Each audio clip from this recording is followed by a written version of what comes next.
The fandom for Lisa the Painful is one of the most fascinating out there to me. Thanks to its simple graphics, flexible systems, and accessible game engine, it spawned a frankly absurd amount of fan games, like borderline American Toho, just replacing the highly profitable anime girls with bewildering man-children. And I hate being alive! I hate being alive! I hate breathing! I hate being alive! Despite the relatively simple look of the original, most of the high-profile Lisa fan games have been genuinely some of the best-looking RPG Maker projects that have actually seen release, albeit coming at the cost of their abilities to release. I'd pin the shift in design philosophy on Lisa the Pointless. It was the first fan game I can really think of to take itself so seriously that it's got an entire Ugandan army full of unpaid children working on it for like almost 10 years at this point. Compare this to the early scene, which is made up of pretty nonchalant side projects, each made by like one guy over the course of a spring break. They weren't trying to be professional products, and most of them flew under the radar unless you were actively being groomed on Discord, but there was one of these earlier fan games that still stands the test of time. Not as popular as Pointless, but often mentioned in the same breath. That being Taco Salad's Lisa the Hopeful. It follows a small gang with the same goal as any other gaggle of perverts on Olathe: find the last remaining girl on Earth. As the name Hopeful would suggest, the tone starts off rather lighter compared to Painful, with everything being punctuated with this kind of fraternal teenage sort of humor that never fails to make me laugh just thinking about it. But as the story progresses, that hope slowly erodes as you lose allies, gain enemies, and start reconsidering your motives. What helps us along is the game's campfire scenes, optional little bits where the characters can just sit down and talk about the plot. It's a mechanic so good that Dingaling straight up stole it for Painful's Definitive Edition, which, like, no shade, that was genuinely the best part of that update. Some criticism has been thrown at Hopeful's storytelling for being a bit spotty in the information it gives, but I think it works here because while the characters are still friends, they're kind of dysfunctional and traumatized and, rather realistically, unwilling to open up and be vulnerable with each other. Liam is probably the most open of the bunch, but his social awkwardness gets him shot down a lot by the repressed no-nonsense Clyde. Benny seems like this friendly middle ground on the surface, level-headed and focused on the girl, but enough of a good guy to try and be there for his friends when they need it. But he's very cagey about his own feelings, especially involving his best friend, a girl he was in a platonic relationship with who ended up disappearing alongside every other girl on Earth. The game does a really good job of getting you attached to these characters, and while it might not be as elegant as Painful's addiction or Pointless's scarcity, the game gets a lot out of slowly dismantling the group until you're left with just one guy in the endgame. The gameplay beyond this can be a bit overly simple, and don't get me wrong, I prefer simple to... but it's definitely the weakest gameplay-wise out of any of the big Lisa titles. I expected the main three to have roles that they just didn't, and despite the player having some interesting skills, the game never makes them more appealing than just damage spam. There are a few instances where the gameplay was really cool, which I will give it props for, but in the broad strokes, I don't think it's Hopeful's gameplay that made it so popular. It might be a bit hard to remember in this age of massive trends and low attention spans, but a lot of internet art from before the late 2010s was kinda amateur quality wise, and often banked on people being able to see through that and get the creator's vision. It's how stuff like RPG Maker got such an innate cult following. It was this way for non-programmers to make these weird interactive art pieces that any dogshit potato computer could run basically for free, and the ones that really stood the test of time had this unmistakable human touch to them. Obviously in regards to being strange and subversive or whatever, but for me, the things I appreciated the most were the emotions behind the works. Mask off, I can't actually stand playing Yume Nikki, but it does such a great job at portraying this specific brand of ambient dread that I can't help but think about it once in a while. It's an element I think has been lost over time.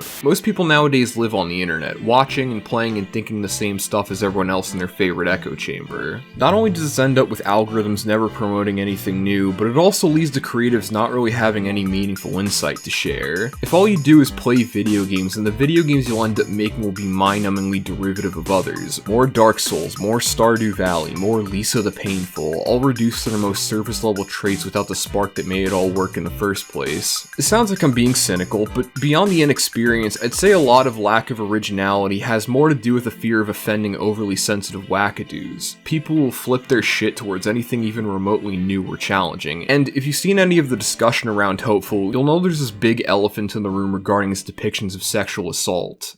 It's something that's insanely easy to screw up if you don't earn your way into using it, and I was worried going back that it might have been worse than I remembered, but no, the game gives this really unseen level of insight that's kind of shocking given its status as a niche fan game. The whole sequence is playable, needing to fight your way out of the encounter without any of the tools you've been using for the whole game. It's slow and uncomfortable and you barely manage to shake the guy off, but despite that, the event looms over the crew for the rest of the game. You start to realize that this is the reality that the girl is going to have to go through once you find her, and Liam, being the only guy who couldn't get away in time, doesn't hesitate to bring this all up. Clyde basically tells him to shut up and that the only thing they're really going for at this point is the girl. It's this obsession that gets the group on the business end of the biggest gang currently going after the girl, the Lovelies. Unlike our protagonists, they're not lying about what they want out of all of this. Once they get their hands on the girl, each and every one of them is going to have their turn with her whether she likes it or not, and to make sure you can't, they not only kill Clyde but kidnap Liam.